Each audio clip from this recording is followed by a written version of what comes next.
ધોરણ 8ની અંદર એક નવું ચેપ્ટર આપણે શરૂ કરીએ. ખૂબ જ સરળ છે અને ઝડપી ગણતરી માટે પણ તમને ઉપયોગી થાય તેવું છે. પ્રકરણ 6 વર્ગ અને વર્ગમૂળ. વર્ગ એટલે આપણને ખબર છે કે 2 વખત ગુણાકાર કરવો.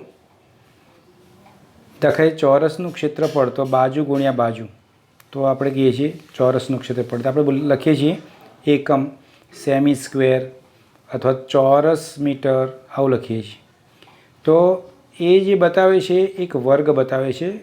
ફરીથી સમજો, મેં આ ચોરસ દોરેલું છે તો સમજી લો ચોરસની અંદર આ બાજુનું માપ 1 છે તો આ બાજુનું માપ 1 છે, તો આનું ક્ષેત્રફળ કેટલું થાય? તો 1 ગુણાકારમાં 1 થાય. 1 ગુણાકારમાં 1 ને ઘાતાંક સ્વરૂપે શું લખાય? 1નો વર્ગ. 1નો વર્ગ. હવે આનો એકમ જો સેમી હોય તો લખાય સેમી સ્ક્વેર, મીટર હોય તો લખાય મીટર સ્ક્વેર. તો એ રીતે ચોરસની બાજુ ઉપરથી તમારે તેનું ક્ષેત્રફળ જુઓ. 1નો 1 માપ હોય એક બાજુનું તો 1નો સ્ક્વેર 1 થશે, 2 હોય તો 4 થશે. એ રીતે એ હોય બાજુ અજ્ઞાત છે. અજ્ઞાત મતલબ કોઈ પણ એક, આપણે આંકડો કોઈ પણ લઈ શકીએ તો પણ એનું ક્ષેત્રફળ તેનો વર્ગ સંખ્યા થાય. તો અહીંયા વર્ગનો મતલબ ખબર પડી ગઈ તમને કે આપેલી સંખ્યાને તે જ સંખ્યા વડે ગુણવાથી જે સંખ્યા મળે તેને આપેલી સંખ્યાનો વર્ગ કહેવાય. આપેલી સંખ્યાને તે જ સંખ્યા વડે ગુણવાથી મળતી જે સંખ્યા છે તેને આપેલી સંખ્યાનો વર્ગ કહેવાય. દાખલા મને સંખ્યા 2 આપેલી છે તો મને એમ કે 2નો વર્ગ કહો, તો હું 2નો વર્ગ કરવા માટે શું કરીશ? તો આપેલી સંખ્યા 2 છે, હું એને 2 જ વડે ગુણીશ, તે જ સંખ્યા વડે ગુણીશ તો મને જે મળશે એને 2નો વર્ગ કહેવાશે, જેની કિંમત થશે 4. તો આ રીતે પૂર્ણ વર્ગ સંખ્યાઓ તમે કહો 1 હોય, 4, 9, 16, 25 કે જે સંખ્યાઓ કોઈ સંખ્યાનો વર્ગ છે, આવી સંખ્યાઓને પૂર્ણ વર્ગ સંખ્યા કહેવામાં આવે છે. આપણે બધી પ્રાકૃતિક સંખ્યાઓ માટે અહીંયા ભણવાના છીએ. પ્રાકૃતિક સંખ્યા m બરાબર છે, એના માટે જો આપણે કહી શકીએ, જો એવી મળે છે કે હું nનો વર્ગ કરું તો મને m મળે છે. સમજી લો, આ થોડું અજ્ઞાત સંખ્યાની સ્વરૂપે લખ્યું છે, એક વ્યાપક સ્વરૂપ લખ્યું છે. અહીંયા nની જગ્યાએ દાખલા તરીકે મેં 3 મૂક્યા તો 3નો વર્ગ બોલો તો શું આવશે? 9. તો મારા માટે n શું છે? તો 3 વર્ગ તો આપેલો જ છે ઓલરેડી, અને mની જગ્યાએ શું મળ્યું? તો કે 9. તો આ રીતે મળતી જે સંખ્યાઓ છે m, એ બધી જ પૂર્ણ વર્ગ સંખ્યાઓ થશે. અને n છે તે સંખ્યાનો વર્ગ દર્શાવે છે, 3નો વર્ગ દર્શાવે છે. n એટલે 3. તો આ રીતે તમે જુઓ, સંખ્યાના દરેકના વર્ગ તમને લખીને આપ્યા છે. બાકીના જે છે તમારું જાતે ટેબલ કરવાનું. આ ટેબલ તમારે હોમવર્કમાં લખવાનું છે. ફરીથી આ ટેબલ તમારે હોમવર્કમાં લખવાનું છે, બરાબર છે. અને એ પણ આગળ વધારતા જવાનું. 11નો વર્ગ પણ લખવાનો, 12નો વર્ગ લખવાનો, એમ કરતાં કરતાં જો આ ટેબલ પણ તમારે લખવાનું છે. તમને 20 સુધીના સંખ્યાના વર્ગોની કિંમત તમને મોઢે હોવી જોઈએ. એમાં ખાસ કરીને જે અવિભાજ્ય સંખ્યાઓ આવે છે તેના વર્ગો કરવાના, એને યાદ રાખવાના ખૂબ જરૂરી છે. દાખલા 17 તો 289, 19 361, આવા વર્ગો ખાસ યાદ રાખવાના, જે ભવિષ્યમાં તમારે જે કંઈ ભાગાકારની ક્રિયા કરવાની આવે છે, બરાબર છે, તેની અંદર તમને ઉપયોગી થશે. પ્રયત્ન કરો, નીચે આપેલ સંખ્યાઓ વચ્ચે આવતી પૂર્ણ વર્ગ સંખ્યાઓ શોધો. તમને એમ કે 30 અને 40 વચ્ચે પૂર્ણ વર્ગ સંખ્યા કઈ આવે? ચલો, તો તમે કહેશો તો 36 આવશે. 36 એ 6નો વર્ગ છે. 50 અને 60ની વચ્ચે કઈ આવે છે? બોલો. 51 ના, 52, 53, 54, 55, 57, 58 કઈ આવે છે? એક પણ આવતી નથી. તો અહીંયા આગળ મળતી નથી, કારણ કે આપણે કરીએ 7નો વર્ગ 49 થાય અને 8નો વર્ગ કહીશું 64 થશે, પણ આની બેની વચ્ચે આવતી નથી. તો એ રીતે તમે આપેલી સંખ્યા માટે એના વર્ગોનો એકદમ કડકડાટ મોઢે રાખો કે જેથી તમારી ગણતરીઓ સરળ પડે. હવે આની અંદર એક તમે તારણ કાઢ્યું છે કે જ્યારે પણ આપણે સંખ્યાનો વર્ગ કરીએ છીએ ને, ત્યારે તે સંખ્યાના વર્ગની અંદર એક ખાસ વિશેષતા છે કે જે સંખ્યાઓ પૂર્ણ વર્ગ છે, દાખલા તરીકે એકમનો અંક 1 છે એકમનો અંક 1 છે તો એનો પણ પૂર્ણવર્ગ સંખ્યાનો એકમનો અંક 1 રહે છે. બરાબર સમજો. 1 છે, 2 હોય તો કેટલા રહે છે? 4. દાખલા તરીકે આ 2 છે એકમનો અંક, તો પૂર્ણવર્ગ સંખ્યા, આ બધી પૂર્ણવર્ગ સંખ્યાઓ છે. 3 તો 3 છે તો 9, 4 છે તો 16, એટલે કે 4 હોય તો 6 થઈ જાય છે, 5 હોય તો 5 રહે છે, 6 હોય તો 6 રહે છે, 7 હોય તો 9 થાય છે, 8 હોય તો 4, 9 હોય તો 1 અને 0 હોય તો 0. અહીંયા તમે એક પેટર્ન જેવું લાગશે. કઈ પેટર્ન છે તમે જુઓ, પેટર્ન જુઓ. 1 હોય તો 1 બરાબર છે, ઓકે ચાલો. પણ તમારું એના પછીનું જુઓ. 1 હોય તો 1 છે, 5 હોય તો 5 છે, 6 હોય તો 6 છે. પછી જુઓ 0 હોય તો 0 છે, બાકીનામાં કંઈ એવું મળતું નથી. તો અહીંયા આગળ પૂર્ણવર્ગ સંખ્યાઓ કઈ હોઈ શકે? તો પૂર્ણવર્ગ સંખ્યાઓ હોય તેની તમને અહીંયા આગળ એક નાનકડી ઉપરથી તમે કહી શકો કે આ સંખ્યા જો એકમના અંક તરીકે હોય, કઈ 1, પછી બોલો 2 નહીં આવે, 3 નહીં આવે, 4, 5, 6, 7 નહીં આવે, 8 નહીં આવે, 9 અને 0. આ પૈકીની કોઈ પણ એક સંખ્યા. મતલબ પૂર્ણવર્ગ સંખ્યાનો એકમનો અંક કયો હોય? તો પૂર્ણવર્ગ સંખ્યાનો એકમનો અંક 1, 4, 5, 6, 9 અને 0. કયા ના હોય? તો 2 ના મળે, 3 ના મળે. કયો ના મળે? 7 ના મળે, 8 ના મળે. તો તમને યાદ રાખો બરાબર, પૂર્ણવર્ગ સંખ્યાનો એકમનો અંક 2, 3, 7 કે 8 ન જ મળે, ન જ હોય. અને પૂર્ણવર્ગ સંખ્યાનો એકમનો અંક આ પૈકીનો એક હોય, 1, 4, 5, 6, 9 અને 0 પૈકીનો એક હોય જ. તો એ તમારે યાદ રાખવાનું છે. પણ કેટલીક વાર શબ્દોની મારામારીમાં ધ્યાન આપવાનું કે એકમનો અંક જો 4 હોય તો તે પૂર્ણવર્ગ સંખ્યા હોય. કોઈ એમ કે એકમનો અંક 4 હોય તો તે પૂર્ણવર્ગ સંખ્યા હોય? તો દાખલા હું 14 લખું તો પૂર્ણવર્ગ સંખ્યા છે? ના, એવું નથી. બાબા શબ્દ સાંભળો. પૂર્ણવર્ગ સંખ્યા હોય ને તેનો એકમનો અંક 4 હોય, એનો એકમનો અંક 5 હોઈ શકે, એનો એકમનો અંક 6 હોઈ શકે, પણ એનો એકમનો અંક 2, 3 કે 7, 8 ન જ હોય. એટલે એને તમે રિવર્સ બોલો ત્યારે ધ્યાનથી બોલવાનું છે. તેથી અહીંયા તમે જોઈ લો, આ જે મેં વાત કરી છે તે તમારે અહીંયા બુક વાંચવાની. હવે જે આપણા પેપર આવતા જશે ને એ બુક આધારિત હશે, ટેક્સ્ટ બુક આધારિત હશે. બરાબર છે. તમારી પ્રેક્ટિસ માટે પ્રેક્ટિસ વર્કનો ઉપયોગ કરી શકો છો, પણ વધારે તમારે સમજણ માટે આ શબ્દો વાંચવાના. ગણિતની અંદર પણ શબ્દો વાંચવાના કે બધી જ પૂર્ણવર્ગ સંખ્યાનો એકમનો અંક કયો હોય શકે? 1, 0, 1, 4, 5, 6 અને અથવા તો 9. અને એક પણ વર્ગ સંખ્યાનો એકમનો અંક 2, 3 અને અથવા 7, 8 પૈકી હોય નહીં, નથી હોઈ શકે, ન હોઈ શકે. તો એના પરથી લોજિક મારો અહીંયા આગળ પ્રયત્ન કરો. આપેલી સંખ્યાઓ પૂર્ણવર્ગ છે, તમને કેવી રીતે ખબર પડી તે પણ જણાવો. બરાબર છે, સમજો કે હું એમ કહી દઉં કે એકમનો અંક 2, 3, 7, 8 આ હોય તો એ તમારે ચોકડી જ મારી દેવાની. એ તો નથી ને નથી જ. તો આ પણ નથી, આ પણ નથી, 2 છે એકમનો અંક નથી. બરાબર, તો આ બંને હોઈ શકે, આ બંને હોઈ શકે. તો એ પ્રમાણે તમે એને પછી તમારે એનું અવિભાજ્ય અવયવ પાડીને સ્વરૂપ જોવાનું છે, કઈ સંખ્યાનો વર્ગ છે તે. લોજિક પણ મારી શકો છો અને એ રીતે તમે કરી શકો છો. લોજિક મારીને પણ તમે એને જવાબમાં રૂપાંતરિત કરી શકો છો. લોજિક એટલા એ રીતે કે ભાઈ આ 9 છે તો 9 કઈ સંખ્યાનો વર્ગ આવે છે તે તમારે ચેક કરવાનું.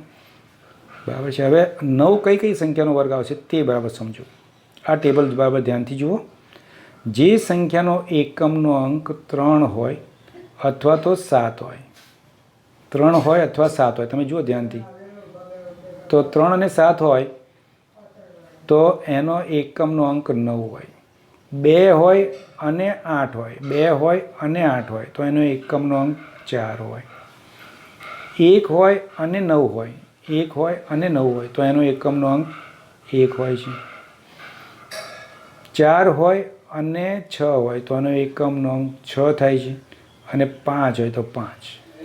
ફરીથી ધ્યાનથી જુઓ, આ બાજુ લખું એકમનો અંક 1 હોય અથવા તો એકમનો અંક 9 હોય તો એની પૂર્ણ વર્ગ સંખ્યાઓ 81 બનશે, 1ની 1 બનશે, એકમનો અંક 1 આવશે.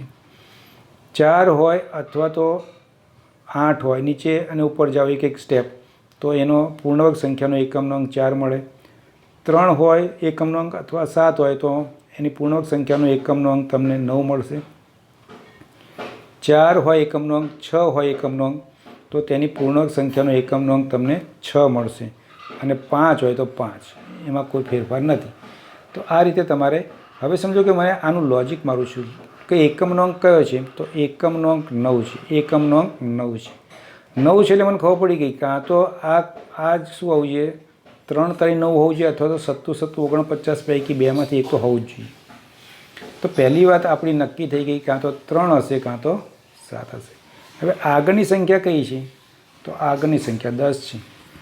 તો 10 એ કઈ સંખ્યાનો વર્ગ છે નક્કી કરો. નજીકમાં આવી જાઓ તો 2નો વર્ગ 4, 3નો વર્ગ 9, તો 3નો વર્ગ હોઈ શકે. પછી 4નો વર્ગ કરો તો 16 થઈ જાય, તો 9 એ નજીકમાં છે. તો કાં તો 33નો વર્ગ હોવો જોઈએ કાં તો 37નો વર્ગ હોવો જોઈએ. તો 33નો વર્ગ અથવા 37નો વર્ગ તમારે નક્કી કરવાનો અને તે રીતે તમે કહી શકો. જો હોય તો આ સંખ્યા ગુણાકાર મળે તો છે, નહીં તો નથી. તો આ રીતે તમે એની સરખામણી કરી શકો છો, સમજાઈ શકો છો. હવે કોષ્ટક જે આપ્યું છે તે ફરથી એને જ આપણે રિવિઝનમાં જોઈએ. આગળ જુઓ, 21નો વર્ગ. 21નો વર્ગ આપણે આગળ ધીરે ધીરે વધીએ છીએ. 21થી માંડીને 30 સુધીના વર્ગો તમને આપેલા છે.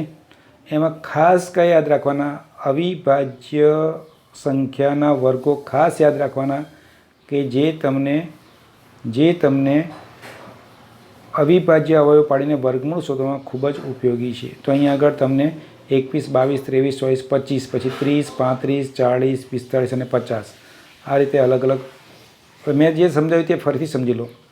કોઈપણ સંખ્યા છે એનો એકમનો અંક 1 હોય, એકમનો અંક 1 હોય, 1 હોય, 1 હોય તો એના વર્ગ સંખ્યા જે છે, બરાબર છે, વર્ગ સંખ્યા જે છે તેનો એકમનો અંક કયો આવી શકે, 1 અથવા તો 9. 1 અથવા 9, બરાબર છે. એકમનો અંક 1 છે એનો મતલબ શું, કાં તો એ 9 સંખ્યાનો વર્ગ હોવો જોઈએ, 19નો વર્ગ હોવો જોઈએ, 9નો વર્ગ હોવો જોઈએ, 19નો વર્ગ હોવો જોઈએ, કાં તો 1 અથવા 11 અથવા 21 આવી સંખ્યાનો વર્ગ હોવો જોઈએ. હવે તમે પ્રયત્ન કરો અહીંયાથી. ચલો મને લખીને આપો 123નો વર્ગ એટલે છેલ્લી સંખ્યા કઈ આવી, 3. તો 3નો વર્ગ શું થવાનો, તો 9. તો પૂર્ણ વર્ગ સંખ્યાનો એકમનો અંક 9 થશે. 7 7 49, એકમનો અંક જુઓ તો આનો પૂર્ણ વર્ગ સંખ્યાનો એકમનો અંક 9 થશે. 2 છે તો 2નો વર્ગ 4, તો આનો એકમનો અંક પૂર્ણ વર્ગ સંખ્યાનો એકમનો અંક 4 થશે. 161 ગુણ્યા 161 કરો તો એકમનો અંક 1 થશે, બરાબર. આ રીતે 9 છે તો ફરતી 1 થશે, 9 થશે તો પણ 1 થશે. તો આ રીતે તમે એને સમજી શકો. હવે 16, 36 આ રીતનું બીજું એક ઉદાહરણ તમને આપ્યું છે. જુઓ, એકમનો અંક કયા આપે છે, 4. તો ચોકું ચોકું 16, છાયો છાયો 36, ચોકું ચોકું 16, છાયો છાયો 36. હું છેલ્લો અંકનો જ બોલું છું. તો એકમનો અંક 4 અને 6 હોય તો એનો પૂર્ણ સંખ્યાનો એકમનો અંક હંમેશા 6 મળે છે. અહીંયા તમે પ્રયત્ન કરી જુઓ એના જેવું. જો 36 છે તો છાયો છાયો 6 મળે, 9 છે તો 9 9 81 મળે. તો એ રીતે તમે બાકીની સંખ્યાનો પ્રયત્ન કરી જુઓ. આ પ્રયત્ન કરી જુઓ એ પણ તમારે લખવાનું, ટેબલો પર લખવાના છે. પ્રયત્ન કરો કે આપેલી સંખ્યાનો વર્ગ કરવાથી મળતી સંખ્યાનો એકમનો અંક શું મળશે. તો અહીંયા ફરીથી તમને આપ્યું છે.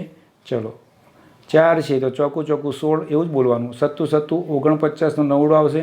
8 64 છે તો એનો ચોકડો આવશે. 0 છે તો 0 જ આવે. 2નો વર્ગ 2 ગુણ્યા 2 એટલે 2 2નો વર્ગ 4 થાય એટલે 4 આવશે. 6નો વર્ગ 6 36 એટલે 6 આવશે. તો આ રીતે એકમનો અંક આ રીતે મળશે. તો આપેલી સંખ્યાનો વર્ગ કરવાથી મળતી સંખ્યાનો એકમનો અંક શું હોઈ શકે, તો આ રીતે તમે કહી શકો. હવે એક સિમ્પલ વાત કે કોઈપણ સંખ્યાના, બરાબર છે, છેલ્લા અંકોમાં 0 હોય, એકમના અંકમાં, એકમ દશકના અંકમાં, દશક શતકના અંકમાં, તો એનો વર્ગ કરો તો તમારા જે સંખ્યામાં જેટલા શૂન્ય હોય છેડે તેના ડબલ તમારે શૂન્ય મૂકવાના છે. દાખલા 10નો વર્ગ કીધો તો 10નો વર્ગ શું થાય, તો કે 1 શૂન્ય છે તો 2 શૂન્ય મૂકી દેવાના. તમને એમ કે 40નો વર્ગ કેટલો, તો ચોકું ચોકું 16 તો લખી જ દેવાના. 1 શૂન્ય હોય તો 2 શૂન્ય કરી દેવાના. તમે કે 400નો વર્ગ કેટલો, તો તમારે ચોગું 16 તો લખી દેવાના. 2 શૂન્ય છે તો 4 શૂન્ય મૂકવાના, 1 2 3 અને 4. તો આ રીતે તમે ડબલ શૂન્યો કરી દેવાના છે. જ્યારે એકમના સ્થાનમાં દશકના સ્થાનમાં હોય ત્યારે વચ્ચે હોય તો ના કરે. પછી કોઈ એમ ના કે 101 હોય તો આ રીતે પછી 1 0 0 આવું કરી દઈએ, આવું ના થાય બરાબર છે. વચ્ચે હોય તો નહીં કરવાનું, વચ્ચે હોય તો એ કરવા નથી. 1 0 2 0 2 આ રીતે પણ નહીં કરવાનું. ઘણા લોકો આવી પેટર્ન બનાવતા હોય છે ગમે તે, એ રીતે નહીં કરવાનું. અહીં એકમનો અંક 1 છે એટલે 1 તો આવવાનું એ નક્કી જ છે, તમારે એ પ્રમાણે જોવાનું છે. એ રીતે તમારે આ રીતે પ્રયત્ન કરી જુઓ કે આપેલી સંખ્યાનો વર્ગ કરવાથી તે એકી સંખ્યા કે બેકી સંખ્યા. હવે તમારે એક સિદ્ધાંત નક્કી રાખો. જો સંખ્યા એકી હોય ને તો એનો પૂર્ણવર્ગ સંખ્યા કરવાથી એકીનો મતલબ અયુગ્મ, અને બેકી સંખ્યા હોય તો યુગ્મ સંખ્યા જ મળે એનો. તો 7નો વર્ગ કરશો તો 7 7 49, છેલ્લો 9 જ મળવાનો છે. એટલે તમને ખબર પડી ગઈ એકી સંખ્યા. 8 8 64, છેલ્લા અંકને છેલ્લો અંક 4 મળશે. એટલે જો બેકી સંખ્યા હશે તો બેકી પૂર્ણ વર્ગ સંખ્યા મળશે, અને એકી સંખ્યા હશે તો એકી પૂર્ણ વર્ગ સંખ્યા હશે. હવે એકી અને બેકી શબ્દની જગ્યાએ હવે યુગ્મ શબ્દ વધારે આગળના ધોરણમાં વપરાશે. આને અયુગ્મ કહીશું. યુગ્મ એટલે જોડકું, અયુગ્મ એટલે જોડકું નહીં. તે 0 છે તો 0 બરાબર છે, બેકી સંખ્યા છે, તેનો વર્ગ કરશો તો ડબલ 0 થવાનો છે તમારો. તો આ રીતે તમે એ રીતે નીચે આપેલી સંખ્યાઓનો વર્ગ કરવાથી મળતી સંખ્યાઓમાં કેટલા શૂન્યો હશે. જો પહેલામાં 1 શૂન્ય છે, 1 શૂન્ય તો કેટલા થાય? 2 શૂન્ય, છાયો છાયો 36, પહેલાં બોલી દેવાનું, પછી 0 0. ચલો મેં હમણાં આગળ કરાવ્યું, ચોગું ચોગું 16, 4નો કેટલો થાય? ચોગું ચોગું 16, તો 16 કરી દેવાના છે તમારે. અને 16 કરીને 2 શૂન્ય છે તો 4 શૂન્ય મૂકી દેવાના. તો આ રીતે તમે આજના દિવસની અંદર જે પ્રયત્ન કરો જે છે તે બધા જ લખવાના છે. તમને જે ટેબલ્સ આપ્યા છે એમાં ખાસ એક આ ટેબલ્સ કોષ્ટક 1 લખવાનું. કોષ્ટક 1 લખશો એટલે બાકીના ઉપરના કોષ્ટક આવી જશે. એટલે હોમવર્કમાં કોષ્ટક 1, અને જે પ્રયત્ન કરો જ્યાં જ્યાં આવ્યું છે તે બધા જ આ પ્રયત્ન કરો તમારો આવ્યું છે. દરેક પાના ઉપર જે પ્રયત્ન કરો આવ્યું છે તે તમારે હોમવર્કમાં લખવાનું છે. તો આજના હોમવર્કમાં 2 વસ્તુ, કોષ્ટક 1 અને જેટલા પ્રયત્ન કરો એટલું આવ્યું, તો આ પાના સુધી તમને પ્રયત્ન કરો જેટલું આવ્યું તેટલું તમારે લખવાનું છે. આ 6.3 હવે પછી આપણે કરાવીશું. એ કેટલીક રસપ્રદ પેટર્ન છે એ પછી કરાવીશું નેક્સ્ટ ટાઈમ. તો આપણે આટલું તમે નોટબુકમાં કરો.